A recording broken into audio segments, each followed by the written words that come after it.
I encourage everyone to always go back to their why. I quote Simon Sinek in the book that really, when you stop and pause and turn off all of the noise, and the job is very noisy, you're constantly hearing from so many constituents, and often those constituents are in conflict with one another in terms of how they feel you might be moving in the role.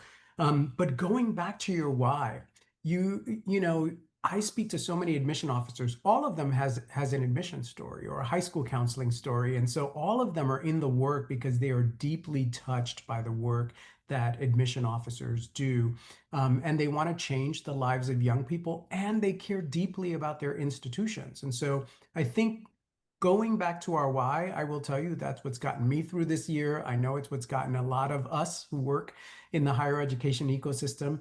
So that's one thing. And then the other thing, and I just said this to a group of admission officers actually at a conference that we held recently, focus on the things that you can influence. I don't even use the word control anymore because we're not living in an environment where we can control a lot. But for some admission officers, especially entry level or mid level admission officers, that means being a really good recruiter and advocating for young people and trying to lean in on those day to day responsibilities. That's also where we tend to find our joy.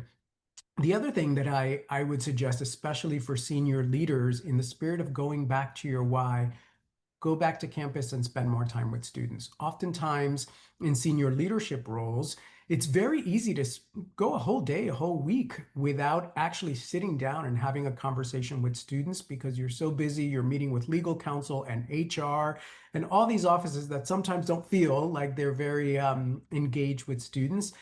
It is the uplift you will need and the reminder of why it is that you're doing the work.